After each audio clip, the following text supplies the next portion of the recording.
The departure. The Grand Assembly Hall of the Galactic Confederation gleamed under the light of a dozen artificial stars. 2,000 representatives from over 500 worlds sat in concentric rings, their forms as diverse as the cosmos itself. From crystalline beings that shimmered with internal light to sentient gas clouds contained in environmental suits. At the center of it all stood Dr. Ilara Chen, humanity's chief scientific advisor. She was exhausted. For 3 standard cycles, she had presented evidence, diagrams, and predictions. For 3 cycles, she had been dismissed, interrupted, and all but laughed out of the hall.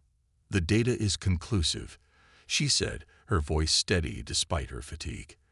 The cosmic anomaly approaching from the galactic rim will destabilize the quantum field supporting your FTL network, if we don't implement the modifications I've suggested. Enough, human. High Counselor Cyrene, a towering arachnoid whose silver carapace reflected the room's light in dazzling patterns, tapped a long appendage against the speaking podium. Your species has been among us for barely 4 centuries. The Confederation has maintained the quantum network for over 10 millennia. Your creative interpretations of our data are appreciated but unnecessary. Ilara glanced at Ambassador Marcus Reed, who gave an almost imperceptible nod. They had expected this response. It was the same one they received for the past 50 years, ever since humanities scientists had first detected the anomaly. The Confederation thanks Earth for its continued enthusiasm. Hectorine continued, but we must proceed to more pressing matters. The trade dispute between the Tholian Coalition and... We're leaving, Marcus said, rising from his seat. His simple declaration silenced the hall more effectively than Cyrene's formal command had. Clarify, Ambassador Reed, demanded Hectorine. Marcus stepped forward to join Ilara at the center. As of today, the Sol system and all human colonies withdraw from the Galactic Confederation. We will return to our home system and seal it off from outside contact.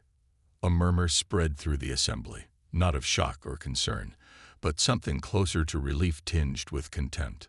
While we respect your decision, Hectorine said, mandibles clicking in what humans had learned was amusement, perhaps we should discuss the technological dependencies that would be affected. Your species manages 23 minor systems in the network, and while we can certainly reassign those responsibilities, there is nothing to discuss, Marcus interrupted. For 2 centuries, humanity has been treated as the unruly child of the galaxy. Our warnings ignored, our innovations exploited when convenient, our counsel dismissed without consideration. Ilara stepped forward, placing a small silver device on the floor. This activates the barrier that will surround our solar system. No signals will pass through, no ships can enter or leave. Only one voice rose in protest. Telex, representative of the ancient Lethian race, stood from his seat. His translucent skin rippled with bioluminescent patterns as he addressed the assembly. This is unwise, Telex said, his melodic voice carrying unusual gravity. Humans possess a unique perspective that has served the Confederation well. Their unpredictability has led to breakthroughs our logical paths would never have discovered. Precisely the issue, countered Representative Call of the Vesprid domains. Humans bring chaos wherever they go. Their methods are erratic, their solutions inelegant. Without them, we can return to proper predicted progress. Ilara caught Telex's gaze and offered a sad smile. The Lethians had always been humanity's strongest allies, perhaps because they were the oldest species in the Confederation and had seen civilizations rise and fall. Before we depart, she said, I've left complete records of our projections regarding the quantum anomaly in the central archives. The access codes are with Telex. When you're ready to listen, the data will be waiting. With that, Marcus and Ilara turned and walked out of the Grand Assembly, followed by the small human delegation. No one called after them. No one tried to stop them. Outside, the spaceport of Axis Prime bustled with activity, the gleaming towers of the Confederation's capital world stretching into the purple sky. The human diplomatic vessel, Horizon's Bridge, waited on the landing pad, engines already warming. Captain Maya Santos greeted them at the airlock. All set. Just as expected, Marcus replied as they boarded. Relief. Mostly. A bit of contempt.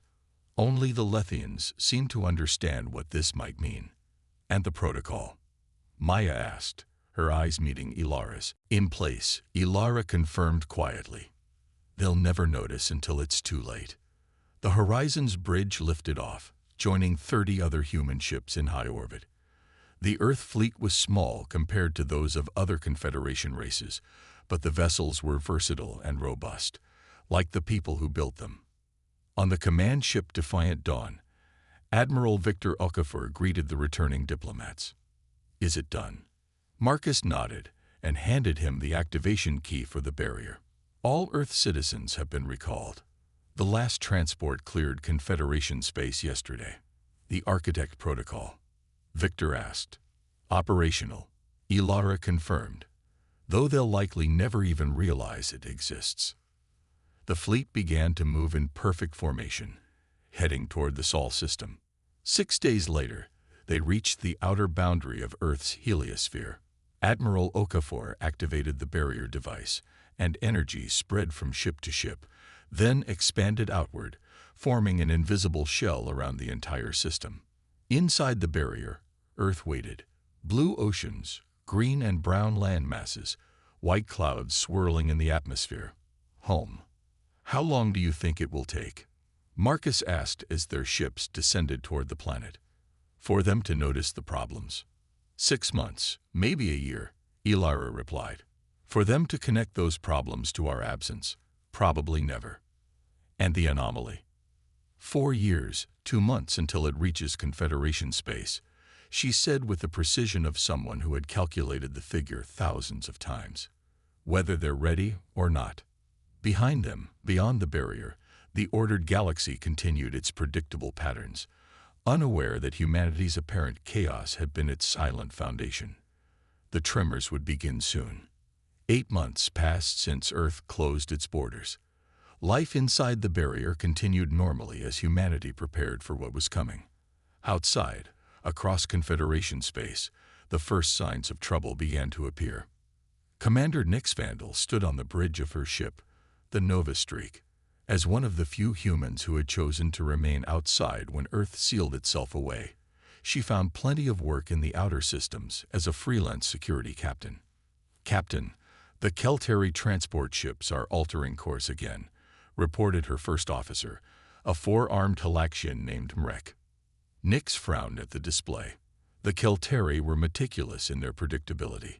Their trade routes hadn't changed in over a century. But today, they were zigzagging through the Mendel sector like they were fleeing invisible predators. Any sign of Viridian ships? Nyx asked. Nothing yet, Mrek replied, but something's definitely spooking them. Nyx had been hired to protect this Kelteri shipping convoy, usually a simple job with excellent pay. The Kelteri were peaceful traders who transported luxury goods across the galaxy. The Viridians were their business rivals, but relations had always been stable. Until now. As if summoned by her thoughts, 3 Viridian patrol ships appeared on the scanner. They moved in an unusual pattern, breaking their standard tight formation. This isn't right, Nyx muttered. Viridians always travel in diamond formation. Always. The lead Kelteri ship sent an urgent message. Human commander. Viridians approaching. They have raided 2 of our convoys in the past month. They never did this before. Nyx ordered her crew to battle stations. The Nova Streak was modest in size but well-armed, and her crew was experienced. The Viridian ships suddenly accelerated, but not in their usual attack pattern. They split apart, each taking a different angle of approach. They're improvising, she said in disbelief. Nyx had encountered Viridians before. They always attacked with perfect coordination, using tactics unchanged for centuries. The battle was brief but intense. Nyx managed to drive off the Viridian ships, but not before they disabled one of the Kelteri freighters. Later, while helping with repairs, she questioned the Kelteri captain about the attacks. It started a few months ago, the insectoid alien explained. mandibles clicking nervously. First, small disputes over established trade routes. Then threats. Now, outright raids. The Viridians were always aggressive but predictable. Something has changed. Elsewhere, on Axis Prime, junior diplomat Alan Foster was having an unusual day. He had remained behind when Earth withdrew, assigned to shut down the human embassy. As he walked through the empty offices, packing the last files, most of the building was already dark and silent. In the basement archives, he discovered a door he had never noticed before. It required a handprint to open. A human handprint. Inside was a small room with a single data terminal. When Alan touched the screen, it came to life with a message. For human eyes only. The message was from Dr. Ilara Chen, dated 1 day before humanity's withdrawal. To the human personnel remaining in Confederation space, it began. You've chosen to stay, and we respect that choice. However, there are things you need to know. What we've told the Confederation about our departure is only part of the truth. The quantum anomaly is real, and it is coming. But there is more. For the past century, humanity has been implementing what we call the Architect Protocol, a system of subtle modifications and hidden safeguards integrated into crucial Confederation infrastructure. Not sabotage, but preparation. The Confederation races pride themselves on their logic and predictability, but these same qualities make them vulnerable. They cannot see the patterns we see because they were not designed to look for them. The universe is not a machine. It is alive, chaotic, and ever-changing. In the coming months, you will witness system failures, economic disruptions, and unexpected conflicts. The Confederation will not understand why. They will not connect these events to our departure because they cannot conceive that we were holding so much together.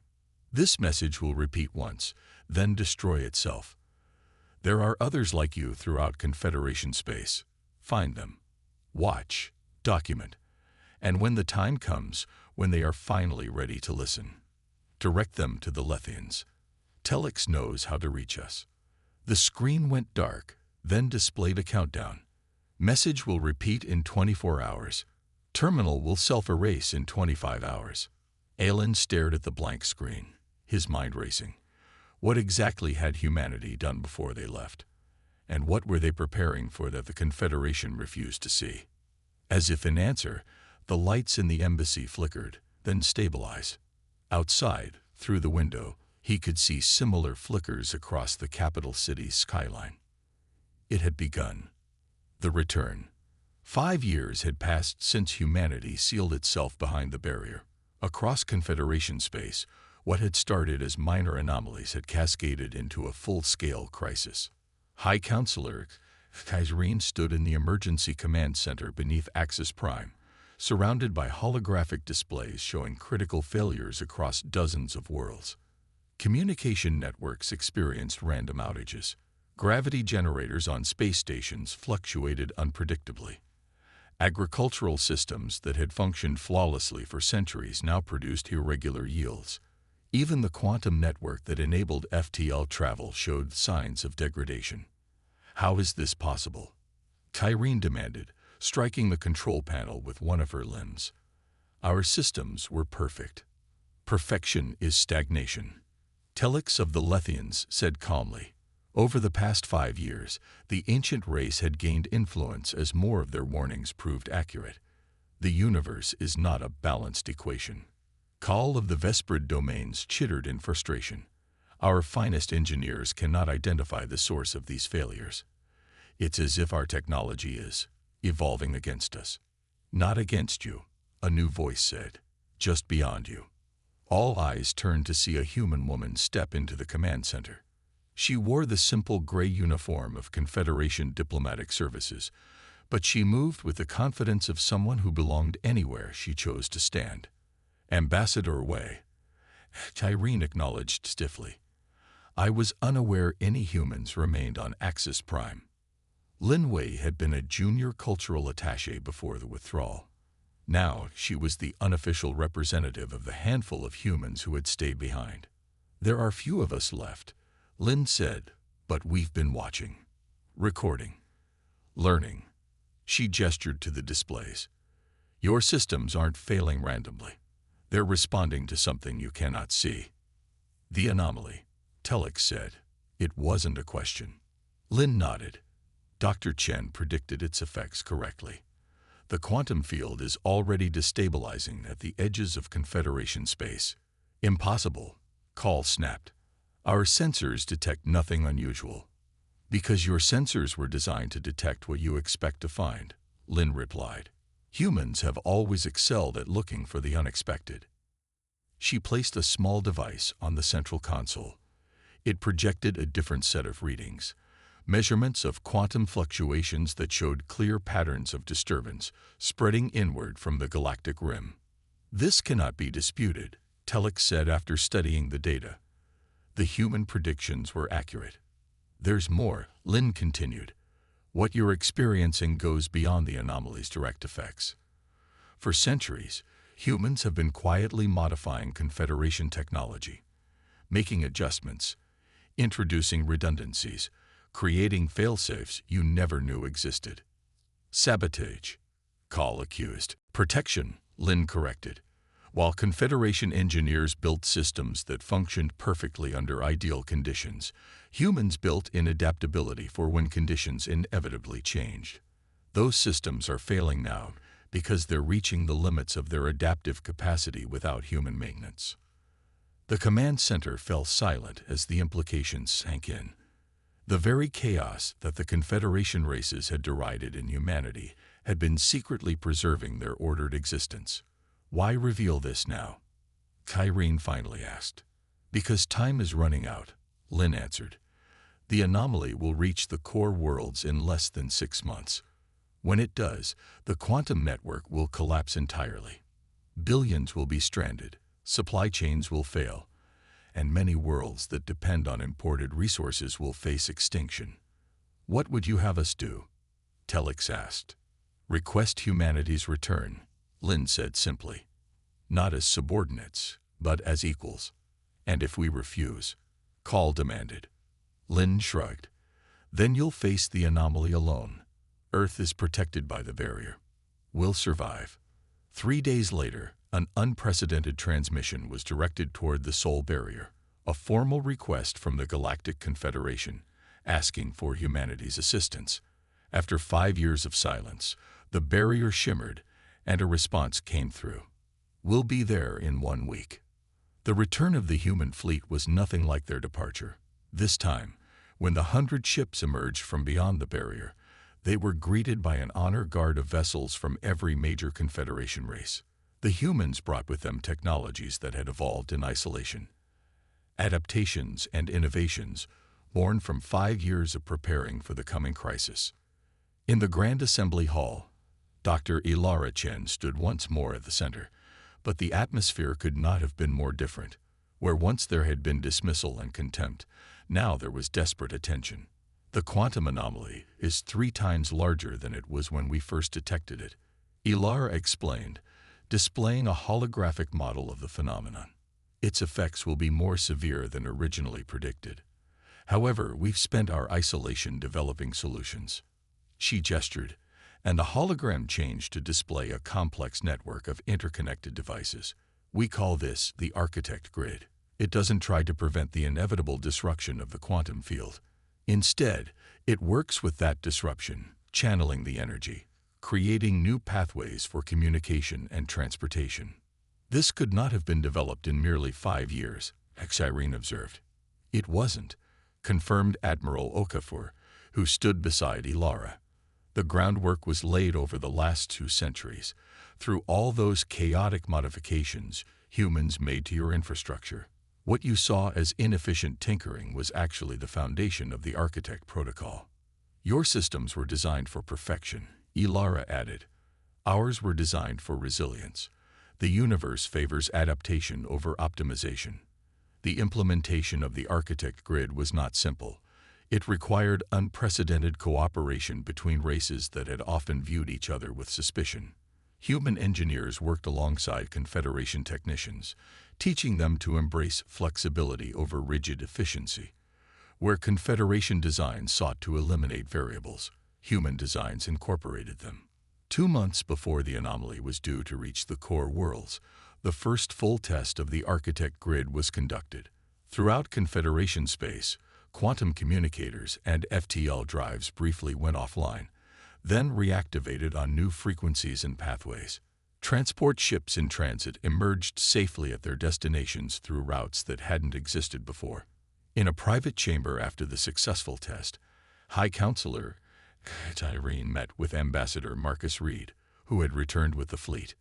"I must acknowledge," Irene said, the words clearly difficult for her, "that we misunderstood your species profoundly."